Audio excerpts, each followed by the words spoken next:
Yo, what's going on, guys? Welcome back to the channel. It's Sam Samson here. So in today's video, we are going to be going over a game that we haven't really gone over for a long time here on the channel, Hide or Die. Now, for the past 6 months, I believe, the developers of this game have been completely relaunching the game from the ground up, and today we have a lot more information about this relaunch, release dates, and so many details. Now, before I jump into all of this news that I'm going to share with you guys, this page has so much information, screenshots, videos, and everything you're going to need to know about this relaunch that I cannot put it into one video. I physically can't. So what I'm going to do is I'm going to be breaking down the parts that I think are most important to the game, and I'm going to leave a link to the website in the description below. So if you want to know every single piece of information about Hide or Die, you can check it down there. But with all that being said, let's jump into the news, guys. Why were these changes made? In many cases, the quality was simply not where we wanted it to be. Our characters, maps, and game performance are all good examples of this. Both characters and maps have been completely reworked from the ground up to meet new standards we uphold ourselves to. In other cases, we wanted to create more flexible systems which could handle expansion and new features in the future. Our matchmaking, server deployment, and player progression systems are all good examples of this. Going forward, we hope to be able to support Hide or Die with tons of new content like game modes, maps, perks, character augment, cosmetics, and more. Now here's the really interesting part for me. Hide or Die will fully launch out of early access on Steam May 1st with a launch discount of $14.99 USD.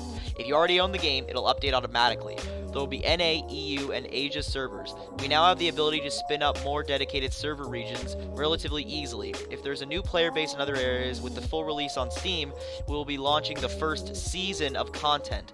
Below, we will dive into Season 1 details, with many of these changes being made to allow us to support the addition of new content over time through these seasonal updates. Character changes. New base meshes with much better proportions. All clothing items updated and refitted to these new base characters. Full customization of facial features. Dozens of sliders, selections, and toggles for facial feature customization. Multiple body types, skin tones, and textures. Fully reworked layered clothing system to prevent clipping clothing. Facial animation and expression system. Dozens of new shirts, pants, jackets, and skirts to customize your survivors. Additional and vastly improved hairstyle options. Improved skin and hair shading.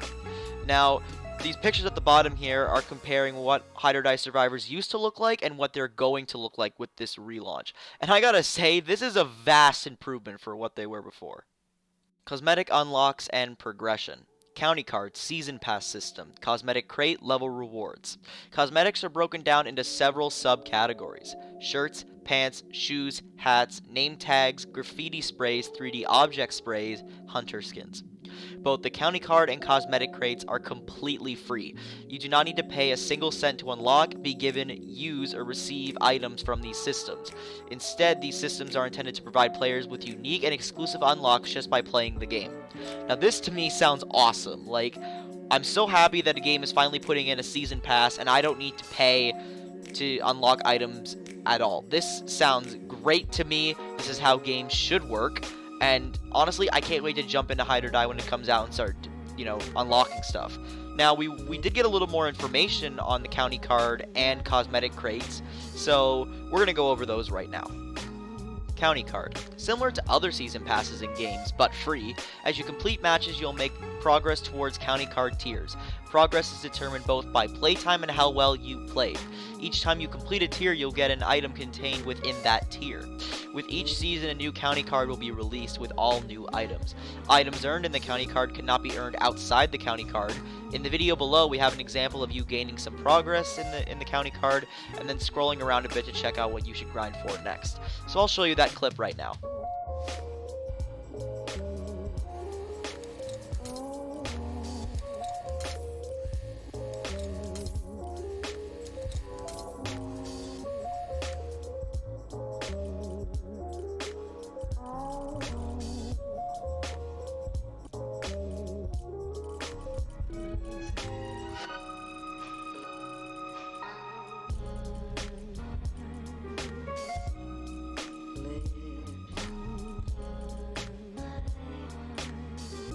Cosmetic crates. Cosmetic crates contain items that cannot be found in the county card and are only obtained by leveling up your characters. These are common, rare, and legendary crates. They have 1, 2, and 3 cosmetics in them respectively. They are granted to you at the following levels for each of your characters. Character level 2, common, 1 cosmetic. Character level 5 and 15, rare, 2 cosmetics. Character level 10 and 20, legendary, 3 cosmetic items. Each character has a level cap of 20. We plan on creating a prestige system in the future that will allow you to reset your character rank for even more exclusive unlocks, but for now, level cap is set at 20. With these crates, you can earn 5 crates per character. Okay, so I actually like the idea of a prestige system in this game where you can just go back and get more unlocks for your characters. I just hope they don't call it like prestiging them, because then that's sort of like a direct copy off DBD. But everything else here sounds really, really good. Let's move on. Alright, here's the one I'm pretty sure everyone wants to know. Game mode changes. The new base game mode is a 3v1 extraction. Kicking off with Season 1, we are launching a 3v1 game mode called Extraction, which pits 3 survivors against 1 hunter in a much more intense and fast-paced version of Hide or Die. The broad overview of the game mode is as follows and will be explained in more detail later in this post. If you want to go check out more detail, I again have the website in the description. Survivors exit hatches into the world, and the hunter starts at a local darkness site. Survivors need to extract a required number of darkness to power the tower. Once that is completed, escape hatches will become available to open. Survivors need to escape, and the hunter needs to prevent them from all of the above. If survivors fail to power the tower and the hunter does not get to them first, the darkness will fill the world and kill them. Now, why they have chose to do it this way: easier to balance. Direct interactions between hunters and survivors are much more frequent and consistent. Tweaks to balancing variables can be done and felt much quicker. Faster queue and matchmaking times. All players can play their desired role. Overall, a more intense and enjoyable experience. Now, for me, this last quote that they put is way more exciting. With Season 2, we are planning to add the Last Man Standing game mode back into the game with up to 16 players and AI. With future seasons, we aim to add additional modes and are currently also evaluating other limited time modes such as 6v2 extraction and other one life modes. Now, I've been an overhaul tester for this game. I've played this mode, and I will say this does not lie. This is going to be a very fast-paced game, but I personally enjoy it. There were a lot of changes at the beginning that I was not used to, and I had to wrap my head around it. But once you get into it, you do kind of enjoy it, and it is very, very fast-paced. Now, again, with The Last Man Standing, I actually loved LMS back when Hide or Die first came out. I know it was really boring to other people, but to me, it was something different than just doing objectives and escaping, and I really like that, so I'm really, really, really excited to see when that's going to come into the game and how they're going to bring that back. So the next thing we got with this overhaul are 3 new maps: Carnival, Overpass, and Slaughterhouse. Now, we did actually get a little more information regarding these maps, so I'm going to go over all 3 of those right now. The Overpass, a narrow yet open map with scattered shanty shacks under a bridge in the metropolitan city. Take refuge in the hovels clustered on each side of the river. Dare not get caught in the middle. Although helpful items may find their way into these impoverished homes, but hurry, the darkness waits for no one. The Carnival. Try to escape the darkness in the abandoned theme park once known as Wonderworld.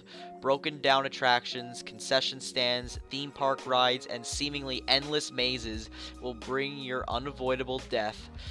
Care to look around for some items in the game stalls, or dare get lost in the funhouse? This certainly won't be a walk in the park. The Slaughterhouse. The smell of blood fills the air, and foggy alleyways of this tightly packed slaughterhouse. Rows of dead animals line the interiors, and vast factory complexes dot the horizon. It is easy to lose your way as you traverse between buildings and over rooftops. Death is around every corner, and even above you, so don't forget to look up. Up next is the Survivor gameplay overhaul. So we have sliding, super sprint, scaffolds, rescues, a new health system, extractor objectives, and escape hatches. Now, there is just way too many things here to cover in this one video, so again, the website is in the link in the description if you want to learn everything. However, I'm going to show you a quick clip of the sliding mechanic and how you're going to be able to slide under the scaffolds. Now, keep in mind that killers are going to be able to break these scaffolds just by hitting them, But the most interesting part about this clip is that there is a little sneak peek of an upcoming hunter in this clip. So if you guys can figure out who it is, I'm pretty sure I know who it is, but if you guys can see it and figure out who it is, let me know in the comments section down below. But here's the clip, guys.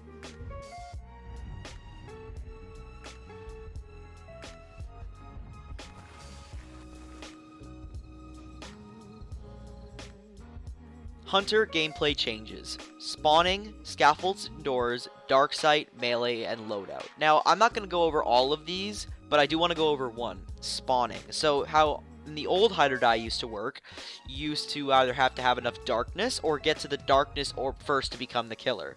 In this game, that does not exist anymore. How you become a hunter now is you actually can choose if you want to be a hunter or a survivor. So there's no more random RNG who spawns closest to the orb will get it. Nope, you're going to get to choose what you want to play. Now, before we move on to the next thing, I just want to cover this quote because I think it's going to be very important.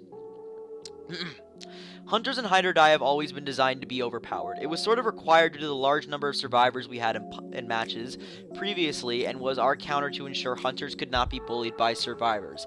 It is tough in this genre because the two sides are ultimately playing two different games, with different abilities and objectives. Obviously, they have seen their balance changes just as survivors have, but with the nature of the new game mode and frequent encounters, we're happy to let you know they are still powerful and should be feared. In the previous game modes, there were gun/offensive weapons, which have now been removed in extraction game modes. Now, personally, I really like this change. I like the fact that I'm not able to kill the killer, or that I can't die when I'm the killer, because when hide or die was near its end last year and they added guns in LMS that you can get by opening fuse boxes, I thought that was really, really stupid. I liked the idea of LMS. I don't know what they're going to do in the future with Last Man Standing in the future, if they're going to make that change back, but I really like this change. I play games like last year and stuff where, yes, you fight the killer a lot, but, you know, I like changing things up a little, not being able to fight the killer, trying to, like, you know, run away, hide, but still complete objectives, have that fear factor, I think is going to be really, really interesting for this game. And yeah, guys, that's going to be the end of this hide or die video. Honestly, there was so much information that was posted tonight that if I just included every single piece of information that was posted, this video would have probably been an hour long. So if you haven't already, please like and subscribe. This video took me so long to make and prepare for you guys. We have been streaming on Twitch a lot recently, so if you do want to follow me on Twitch, I'm going to leave a link to that in the description as well. And with all that being said, I'm Sam Samson. Peace out, guys.